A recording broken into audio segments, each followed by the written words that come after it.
Alright, salut à toi. Ça t'es-tu déjà arrivé de savoir exactement quoi manger? Ou de savoir que peut-être tu devrais méditer davantage? Ou que tu devrais faire de l'exercice physique? Puis que tu ne le fais pas? Ça t'es-tu déjà arrivé de juste avoir de quoi là, que tu sais que tu devrais faire? Ça peut être comme ce que je viens de mentionner, mieux manger, arrêter de manger de la malbouffe, s'entraîner, arrêter de passer des heures devant Netflix, arrêter de perdre notre temps sur les médias sociaux, de regarder la TV, etc. Peut-être d'aller prendre une marche, lire un bon livre. Toutes ces choses-là, peut-être qu'il y a quelque chose que tu sais que tu devrais faire, mais que tu ne fais pas. Right? C'est ce que j'appelle le gouffre. Hein? On a tout quelque chose qu'on sait qu'on devrait faire, que ce soit lire davantage, ne pas prendre de drogue, ne pas consommer trop d'alcool ou pas en consommer du tout, de bien manger. Puis on arrive 3 jours plus tard, puis on s'était mis une résolution, on s'était dit, OK, cette semaine, je vais vraiment bien manger, je vais faire tout ce que j'ai, ma liste de buts que je veux accomplir. Puis 2 jours après, on est brûlé, on est démotivé. En fait, je l'entends tous les jours, celle-là. Jeff, je suis tellement démotivé, j'ai quasiment peur de mettre des buts à cette heure parce que je sais que je les accomplirai pas. J'ai des bonnes nouvelles, c'est que dans la vidéo ici, je vais t'expliquer différents modèles de pensée, différentes raisons pourquoi justement ça l'arrive. En fait, c'est le processus, une partie du processus, là, je peux pas expliquer tout le processus en un petit vidéo, mais une bonne partie du processus, du moins la base du processus qui m'a permis d'arrêter l'alcool, qui m'a permis d'arrêter la drogue, qui m'a permis d'arrêter de constamment perdre mon temps sur les médias sociaux, qui m'a permis de, maintenant je viens juste d'avoir un petit garçon de 2 mois en fait, puis ça me permet quand même le matin, à tous les matins je m'entraîne, à tous les matins je médite, je prends le temps de lire, je prends une douche froide, je mange bien. Donc c'est pas pour flasher ou me vanter ou peu importe, c'est juste pour montrer que ce processus-là fonctionne vraiment bien parce que il y a 3 ans, plutôt le matin au lieu de me lever puis m'entraîner, méditer, prendre une douche froide, lire puis bien déjeuner, ça ressemblait plus à je me levais le matin, je me roulais un joint puis je fumais un joint. Donc, on a vraiment la capacité de changer nos habitudes de vie de façon drastique. Puis, en fait, quand on a quelque chose là, qu'on sait qu'on doit faire, par exemple bien manger, ou s'entraîner, ou prendre du temps pour soi, réduire notre stress, aller passer du temps dans une forêt, dans des sentiers, en nature, etc. Peu importe c'est quoi qu'on sait qu'on devrait faire, se coucher tôt, c'en est un autre. Donc, peu importe ce qu'on sait qu'on devrait faire, quand on ne le fait pas, on vient ouvrir une espèce de gouffre entre les deux. Puis ce gouffre-là, c'est vraiment ce qui nous amène le plus de malheur. Je me souviens justement, là, 4-5 ans, quand je consommais beaucoup d'alcool, je consommais beaucoup de drogue, je m'alimentais très mal, je prenais plus vraiment soin de moi. Pourtant, je savais toutes les choses. Là. Ça m'arrivait des fois de faire 3-4 jours, de méditer, puis d'aller au gym, puis de prendre soin de moi, puis de me faire des shakes, puis des shakes aux légumes, puis tout ça, puis de faire super attention. Mais ensuite de ça, je me brûlais. Puis ça, je l'entends tous les jours. Là. Jeff, je suis démotivé, j'arrive chez nous le soir. Je sais que je devrais faire ces affaires-là, mais j'ai juste plus de jus, puis ça me tente pas. Puis, la bonne nouvelle, c'est que dans la vidéo ici, je vais vous expliquer certaines des raisons derrière ça. Fait que je vais prendre mon bâton de maître d'école, puis on va passer, non, je fais des blagues. Fait que la première chose qui est à comprendre, là, c'est que le bâton, on n'en a pas réellement besoin. La première chose que je veux vous amener à comprendre, c'est que 95% de nos actions sont complètement inconscientes. Donc ici, j'ai marqué 95% des actions, c'est le subconscient. Hein? Ici, c'est un iceberg, si vous n'avez pas compris mes dessins, parce que quand même, j'ai pas gagné beaucoup de compétition de dessin dans ma vie, mais ici, c'est un iceberg avec, ici, c'est la rivière, fait qu'on a le top de l'iceberg et on a la base de l'iceberg. 95% des actions qu'on prend sur une base régulière à tous les jours, nos comportements, nos réactions, etc., proviennent de notre subconscient. C'est-à-dire, on n'en est pas vraiment conscient. C'est des programmations qui run, qui font en sorte que le matin, je me lève. La première affaire que je fais, c'est je mets mes bas. Ensuite de ça, je me mets une paire de culottes, je me mets un gilet. Puis là, je m'en vais aux toilettes. Puis, il n'y a rien de ça que j'ai eu besoin de réfléchir et de dire « OK, je vais mettre mon bas en premier » ou peu importe. Quand je rentre dans mon auto, je me dis pas « Ah oui, c'est vrai, faut que j'ouvre la porte. Non, non, ça se fait automatiquement. C'est des programmes qu'on a appris tout au long de notre vie. Mais le problème avec ça, c'est qu'on a aussi des programmes comme ce qu'on mange. On arrive chez nous le soir, on est brûlé un petit peu émotionnellement, on ouvre le garde-manger, on voit le sac de chips direct d'en face, on ouvre le sac de chips, on commence à manger des chips. Ou on ouvre le frigidaire, on boit de la bière, on prend de la bière. Ou on voit un Pepsi, on prend un Pepsi.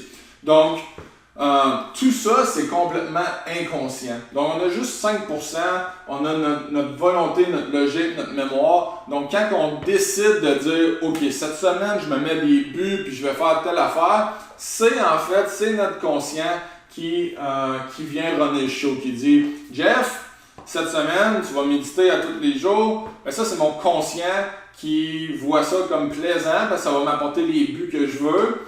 Mais si mon subconscient n'est pas d'accord avec ça, que oui, méditer, s'asseoir pendant 15-20 minutes en silence, focuser sur ma respiration, si mon subconscient, j'appelle ça mon éléphant, encore une fois, un super beau dessin ici, que j'ai pris environ 45 minutes à faire. Donc, on a un éléphant avec quelqu'un sur le dessus, puis je vais y venir un petit peu plus tard. Donc, si mon subconscient, que j'appelle l'éléphant, a une perception des choses que lui, aller dans l'autre direction, c'est beaucoup plus plaisant. Comme, moi, consciemment, je dis, écoute, cette semaine, je vais méditer à tous les matins en me levant. Mais mon éléphant, lui, mon subconscient, décide que c'est bien plus plaisant checker si tu n'as pas des notifications, si tu n'as pas des messages, puis checker si tu n'as pas reçu, peu importe, des courriels ou quelqu'un a aimé ton commentaire que tu as fait hier soir sur une publication. Fait que 95% de nos actions viennent ici. Fait que tant que je n'aurai pas reprogrammé ça ici, ben ça devient un problème. Puis un autre modèle que je veux, sans trop passer du coq à l'âne, ça je vais y revenir, un autre modèle que je veux vous introduire, c'est le cercle des croyances. Donc on a nos croyances, par exemple, je crois que manger Encore une fois, il faut que ça soit subconscient parce que 95%, fait qu'on n'en est pas toujours conscient. On ne sait pas toujours c'est quoi nos croyances. Mais quelqu'un qui est pris dans l'alcool, par exemple, il va dire l'alcool me détruit la vie, je suis tellement tanné de prendre de l'alcool, je veux tout arrêter ça, je veux vraiment changer. Mais si subconsciemment, en fait, s'il continue à faire l'action de prendre de l'alcool à tous les 2 jours, là, c'est parce que subconsciemment, l'éléphant, à cause de ses croyances, ses émotions, ses habitudes, ses valeurs, son intuition, ses réactions, son identité, tout ça, va l'apporter à croire en fait que prendre de l'alcool, c'est plaisant. C'était mon cas, je savais consciemment que prendre de l'alcool, ça ne m'apportait rien, ou prendre de la drogue, ça ne m'apportait rien. Mais subconsciemment, il y avait une force plus forte que moi, qu'il y avait cette perception-là. Donc, tu peux te dire, si je fais un lien avec, par exemple, la nourriture, tu pourrais dire, ben, je sais que manger de la salade, ça va me permettre d'avoir plus d'énergie, ça va me donner une meilleure santé, tout ça, ça va me permettre de mieux dormir, peu importe. Ça va m'apporter la vie que je veux avoir au niveau santé, au niveau perte de poids. Mais inconsciemment, à cause de toute la programmation que tu as eue dans ta vie, des compagnies de marketing, la société, ton environnement, tu as une croyance subconsciente que manger des chips, puis manger du chocolat, puis aller au McDonald's, puis boire un Pepsi le matin, puis un Pepsi l'après-midi, c'est plaisant, ben ça va influencer tes actions. Ici, j'ai mis potentiel, c'est parce que nos croyances, vraiment, c'est ce qui détermine notre potentiel. Notre état émotionnel aussi, j'aurais pu mettre ici, sans trop rentrer dans le modèle parce que je veux pas perdre les gens non plus, mais si inconsciemment je crois que prendre du Pepsi c'est plaisant, ben ça va affecter mon potentiel d'être en santé. Avant, je croyais que l'alcool m'aidait à avoir plus de courage, à être plus sociable, m'aidait à oublier mes problèmes, etc. Tout ça. Fait que j'avais cette croyance-là inconsciente, encore une fois. Fait que ça affectait mon potentiel d'accomplir mes rêves et de réussir mes buts. Ensuite de ça, ben, ça venait affecter mes actions. Parce que si je crois que c'est plaisant, ben, je vais le faire. Si je crois pas que c'est plaisant, je vais pas le faire. C'est comme quelqu'un qui commence un nouveau travail et il dit « Ah, je suis pas sûr que je vais être capable de faire ce travail-là. » Donc, c'est sa croyance, ça va affecter son potentiel, ça va affecter ses émotions. Hein. Il va arriver au travail, il va être beaucoup moins confiant. Peut-être que dans le meeting, il va se la fermer quand il y aurait eu quoi d'important à dire parce que il sait pas si les autres, il y a une croyance, je sais pas si je suis suffisamment bon pour ce job-là. Fait que ça va affecter son potentiel, ça va venir affecter ses actions, justement. Il ne prendra pas le rôle de leader qu'il pourrait prendre. Puis ça va affecter ses résultats. Il va moins bien performer dans son travail. Donc, le fait qu'il performe moins bien dans son travail va venir influencer ses croyances. Puis il va dire, ben c'est vrai, peut-être que je suis vraiment pas fait pour ce genre de travail-là. Fait que ça crée une espèce de cercle vicieux qu'éventuellement on se retrouve là-dedans. Puis oui, on a des croyances qui sont conscientes, qui vont avoir un impact là-dessus, mais on a beaucoup de croyances qui sont subconscientes. Donc, encore une fois, pour revenir ici, ben, le subconscient, c'est nos croyances, nos émotions, nos habitudes, nos valeurs, notre intuition. Hein. Quand on a un gut feeling, on ne sait pas exactement c'est quoi, c'est notre subconscient en fait. On ne sait pas c'est quoi qui se passe, tu essaierais de mettre des mots là-dessus, tu ne sais pas trop, mais ton corps le sait, ton cerveau le sait. Puis sans rentrer trop dans les raisons, c'est parce que notre cerveau, il gruge tellement d'énergie dans une journée qu'on essaie de conserver notre énergie. C'est pour ça qu'on crée des habitudes. Puis peut-être que pour toi, une de tes habitudes, c'est que du moment que tu as quelque chose qui te challenge un petit peu, qui vient être difficile pour toi, ben tu tombes dans le sac de chips ou tu manges une barre de chocolat ou peu importe, right? Fait que ça, c'est sûr que si on fait juste se concentrer sur la perte de poids ou sur atteindre un niveau de santé optimal, ben ça va venir influencer énormément nos actions ici. Nos croyances, encore une fois, vont venir influencer nos actions. Fait que le truc, c'est vraiment de reprogrammer ça ici. Puis finalement, je veux juste faire un dernier lien avec mon super éléphant Picasso ici, avec Picasso qui est assis sur l'éléphant. En fait, Picasso qui est assis sur l'éléphant, là, c'est notre conscient. C'est la personne qui dit, bon, cette semaine, je vais me faire des plats, je vais bien manger. Ça va me permettre de perdre du poids, ça va me permettre d'avoir plus d'énergie, avoir plus de concentration, mieux dormir. Donc, je sais très bien que Picasso, je dois aller dans cette direction-là. Sauf que l'affaire avec l'éléphant, c'est que l'éléphant, il n'est pas toujours d'accord. Lui, l'éléphant, là, il a une perception, à cause qu'il s'est fait garrocher des messages de marketing toute sa vie, de McDonald's, puis de Coca-Cola, que eux, là, ils débouchent la bouteille de Coca-Cola, puis que ça a donc bien l'air bon. Que ça a donc bien l'air bon dans leur annonce. Hein? Ça vient te sauver la journée où la barre Mars en début d'après-midi. Hein? T'es pas toi-même. Non, c'est Snickers. T'es pas toi-même quand t'as pas une Snickers. Le gars, il est enragé, puis il est pas content, puis il y a quelqu'un qui arrive et il donne une Snickers. Puis là, tout d'un coup, wow, il est content, puis tout est correct. Ben ça vient nous mettre des croyances au niveau. C'est très subtil. Puis la raison pourquoi que je suis au courant de ça, c'est parce que j'ai passé beaucoup de temps en marketing aussi à regarder ce qui se faisait. Je veux dire, c'est une business que j'ai depuis des années, que je fais du marketing. Fait que je comprends très bien ce qui se passe au niveau subconscient. De la même façon que McDonald's, ils vont...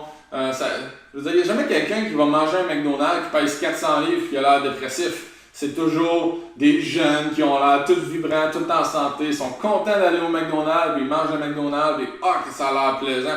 Fait que ça, ce que ça vient faire, c'est que ça vient mettre, c'est comme une balance un peu, que plus que tu viens mettre de roche d'un côté, donc avec leur publicité, c'est comme, ok, bon, ça c'est plaisant, ça c'est plaisant, ça c'est plaisant, mais éventuellement, c'est ce qui vient influencer que notre éléphant croit que manger du McDonald's, c'est plaisant. Le problème avec le fait que l'éléphant pense que prendre une action est plaisant et Picasso, qui est assis sur le dos de l'éléphant, lui, il pense qu'une autre action est plaisante. C'est encore une fois le gouffre que je parlais au début. Hein? On veut faire de quoi, Picasso veut aller dans une direction, mais l'éléphant, il est pas d'accord. Puis, j'ai jamais embarqué à dos d'éléphant, mais c'est l'éléphant qui mène. Donc, on peut programmer l'éléphant, on peut dresser l'éléphant à nous écouter, mais quand l'éléphant il n'est pas dressé, là, puis qu'il décide à partir de courir d'un bord, là, je veux dire, t'as bien beau essayer de tirer sur peu importe la laisse ou des chaînes ou n'importe quoi, tu vas tirer, puis tirer, puis tirer, puis tirer.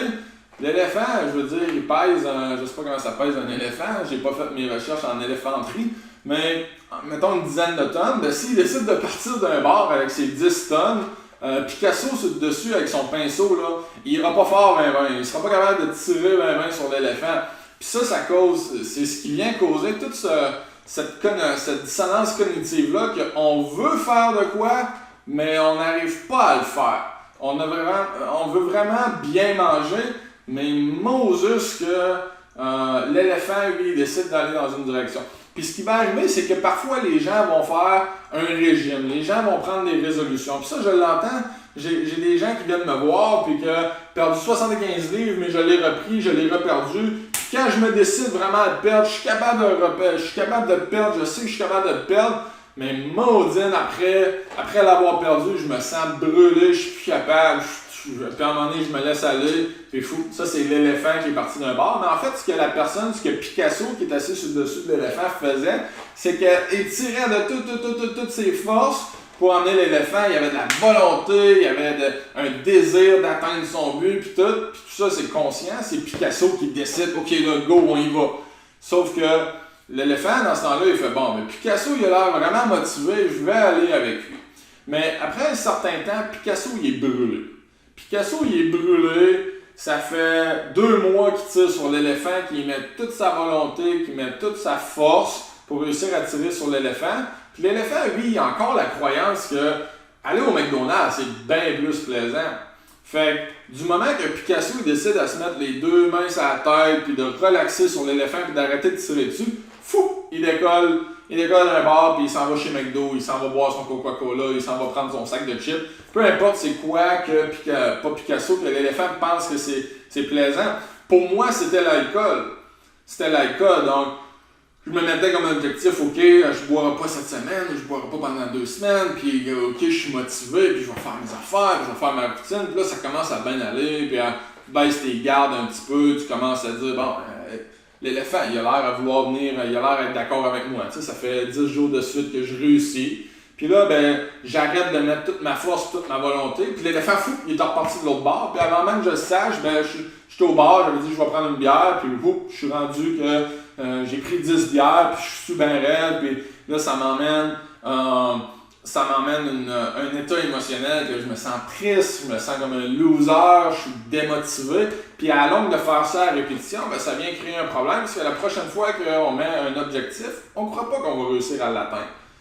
Puis la clé vraiment, c'est de venir reprogrammer ça ici. C'est de venir reprogrammer au niveau des croyances, changer nos habitudes, vraiment voir nos valeurs, pourquoi que telle action est importante pour nos valeurs, mais surtout, c'est de changer notre identité. Dans le processus, quand j'ai arrêté l'alcool, mon but, c'était juste de faire un challenge de 30 jours. Puis, je savais que 30 jours, ça allait être difficile, puis je connaissais déjà ce processus-là de l'éléphant. Je savais que si je ne mettais pas des mesures intenses, j'allais pas réussir le 30 jours. Pour moi, 30 jours, c'était quelque chose de gros, c'était quelque chose de difficile. Je savais que je devais reprogrammer mon subconscient. J'étais déjà familier avec la psychologie, avec la programmation neurolinguistique. J'étais déjà familier avec tout ça, avec la thérapie de comportement cognitif. Fait que je savais que si je ne me reprogrammais pas au niveau subconscient, j'allais échouer. Ou j'allais juste passer 30 jours à tellement forcer après mon éléphant qu'au bout de 30 jours, je veux dire, jour 26, 27, 28, j'aurais juste eu hâte d'arriver à jour 30 pour pouvoir virer une brosse.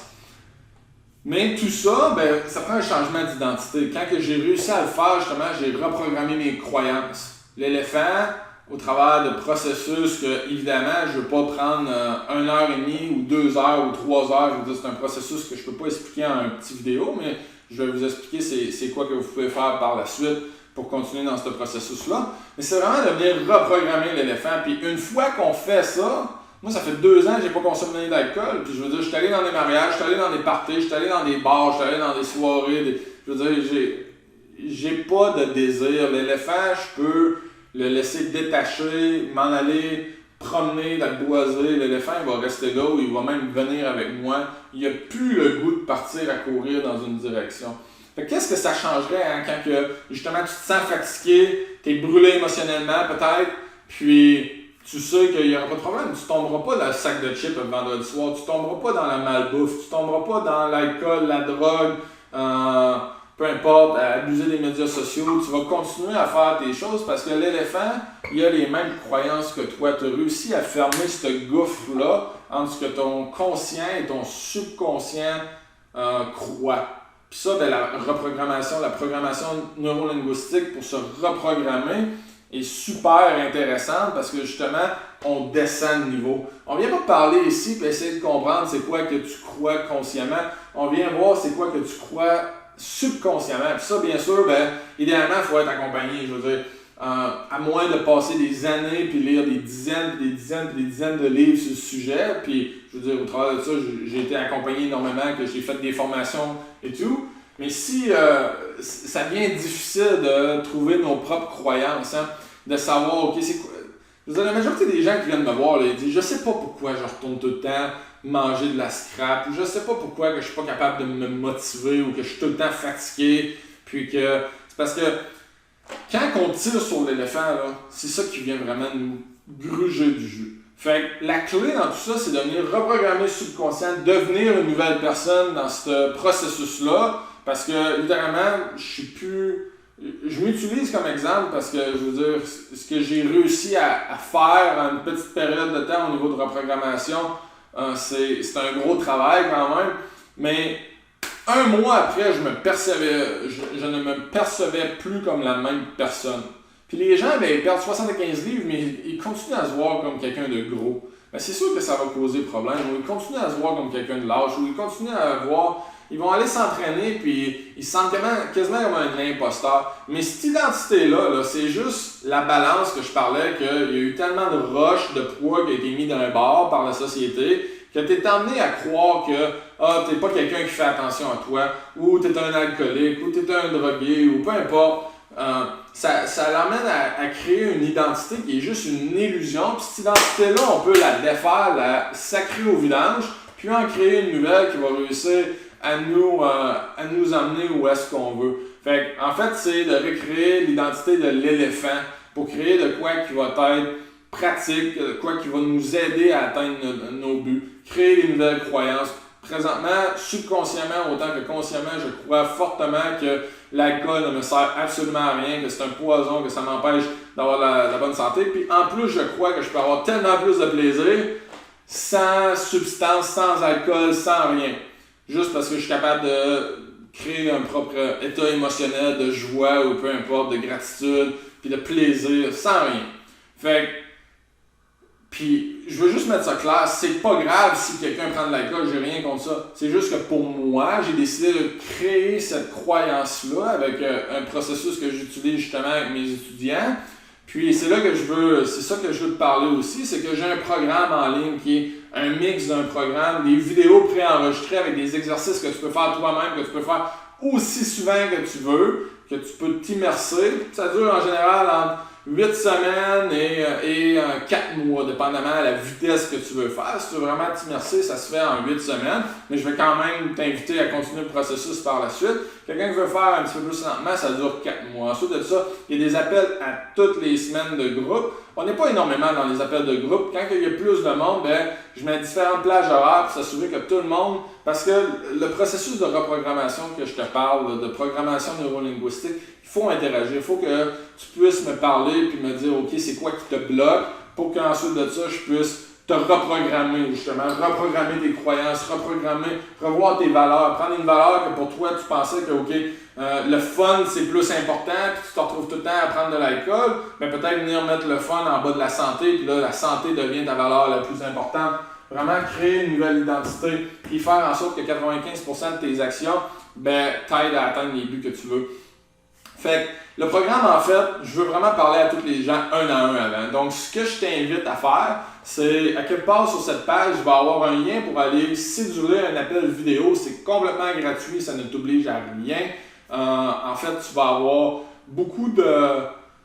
Tu vas y gagner beaucoup à juste prendre l'appel avec moi parce qu'on va pouvoir discuter, je vais pouvoir t'emmener des perspectives. Peut-être que tu vas découvrir des croyances subconscientes qui, justement, t'empêchent d'avancer. Tu vas comprendre aussi comment commencer à travailler pour que l'éléphant vienne te rejoindre du bord de Picasso. Picasso, il y a des objectifs de comment on peut faire que l'éléphant ait les mêmes objectifs. Parce que si l'éléphant a comme objectif de bourrer la face dans le McDo le plus possible, puis Picasso, il a un objectif de perdre 30 livres, de vivre en bonne santé avec une belle énergie, sans avoir besoin de constamment utiliser des stimulants comme la caféine, le sucre, tout ça, mais plutôt de vivre avec une belle énergie qui dure, d'être dans la joie et tout. Fait qu'on va venir regarder justement comment que tu peux faire ça. Par la suite, si tu veux travailler avec moi, ben on pourra en discuter si c'est un bon fit.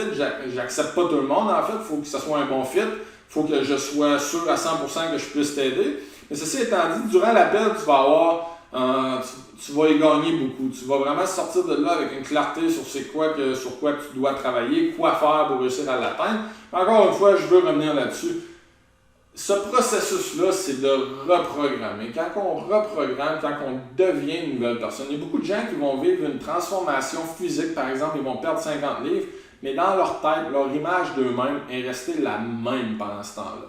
Fait que si tu continues à te percevoir de la même façon, ben tu vas toujours retourner où est-ce que tu étais. Le subconscient, là, le mental va tout faire pour venir valider l'image que tu as de toi-même. Fait que si tu as une image négative de toi-même, que mal manger c'est plaisant ou que tu n'es pas vraiment quelqu'un, c'est pas fait pour toi ça, puis tu dois juste t'accepter comme que tu es, ça, je veux dire, s'accepter comme qu'on est, c'est la pire bullshit que la société a jamais faite. Ceci étant dit, ça ne veut pas dire de se culpabiliser quand on pèse 150 livres de trop. C'est correct de s'aimer pareil avec 150 livres de trop. On n'est pas obligé d'accepter notre situation et de dire « Ah, je peux pas rien faire, c'est comme ça, j'accepte, j'avance plus, that's it, la société m'a dit, c'est correct. » Tu sais, en bout de ligne, là, le but c'est on a juste une vie aussi pas mieux la vivre à 100 000 $. C'est comme si quelqu'un est complètement... je veux dire, un sans-abri qui pourrait se trouver une belle job puis réussir à faire de l'argent, et dit « Ah non, c'est comme ça, moi je suis un sans-abri, je suis incapable de faire de l'argent, je m'accepte comme ça, c'est pas plus grave que ça. » On le regarderait et on dit « Ben non, mon grand, t'es capable, là, vas-y, go, je vais te montrer comment, puis on va créer des nouvelles croyances, puis on va te créer des nouvelles habitudes, puis tu vas tranquillement pas vite, tu vas t'améliorer, puis éventuellement, boum, 2-3 ans plus tard, on voit ce sans-abri-là, puis c'est une transformation, puis pas juste une transformation au niveau physique, au niveau de son compte de banque, mais tu sens la transformation au niveau de l'énergie, c'est plus la même personne. Ça, c'est quelque chose que je me fais souvent dire par des gens que ça fait longtemps qu'ils ne m'ont pas vu. Je veux dire, c'est réellement une transformation que j'ai vécue dans les 4-5 dernières années, puis c'est ça que je te propose, de prendre un appel gratuit avec moi pour voir comment on peut justement t'emmener à transformer aussi, pour que ça soit durable, que tu deviennes une nouvelle personne dans le processus, que tu réussisses à atteindre tes objectifs, autant de santé, de mieux-être, de choisir, peut-être c'est d'avoir plus d'énergie, d'éliminer la fatigue, de mieux dormir, de mieux manger, de t'entraîner, de passer plus du temps, parce que au final, là, quand on a plus d'énergie, qu'on a plus de focus, qu'on a plus de concentration, qu'on est moins fatigué, ça nous redonne du temps, ça nous redonne de l'argent, ça nous permet d'avoir des opportunités. C'est quoi les rêves que tu as mis de côté, que tu sais que tu aurais pu accomplir ces rêves-là, mais que tu te lèves le matin et c'est comme « Ah, j'ai de la misère à juste traverser ma journée. » Ben, quand que tu réussis justement à changer tes habitudes et que ça devient facile, tu arrêtes de te brûler parce que tu es constamment en train de tirer après l'éléphant que lui veut s'en aller dans une autre direction, ben, ça te redonne de l'énergie. Ensuite de ça, cette énergie-là, ben, ça crée un effet domino. Hein? De plus en plus, tu peux commencer à bâtir des nouvelles habitudes qui vont t'emmener encore plus de choses. Tu peux commencer à travailler sur des projets. Ça te redonne du temps, ça permet d'avancer ta carrière. Donc, il y a juste des bénéfices. L'appel dure environ 30, des fois 45 minutes. On va regarder vraiment où est-ce que tu en es, où est-ce que tu veux aller. Si je peux t'aider, je vais te dire. Si je peux pas t'aider, je vais te rediriger vers des ressources qui vont pouvoir t'aider, des ressources gratuites qui vont pouvoir t'aider. Fait que, encore une fois, je t'invite, clique sur le lien, on va prendre du temps entre nous. Tout de suite après avoir cédulé ton appel, tu vas avoir une petite série de questions que vraiment je veux que tu prennes le temps d'y répondre. Moi, je prends 30 minutes, je te donne 30 à 45 minutes complètement gratuites. Je veux m'assurer que tu as un certain niveau de commitment, là, en anglais, que tu t'engages, un certain niveau d'engagement dans le processus, que tu dis, OK, regarde, je respecte son temps, lui, il prend du temps pour moi, je vais au moins répondre à ses questions. Puis ça, ben, ça va m'aider à mieux t'aider durant l'appel. Fait que là-dessus, clique sur le lien, prends ton appel, puis j'ai hâte de te parler. Bye bye, merci, là.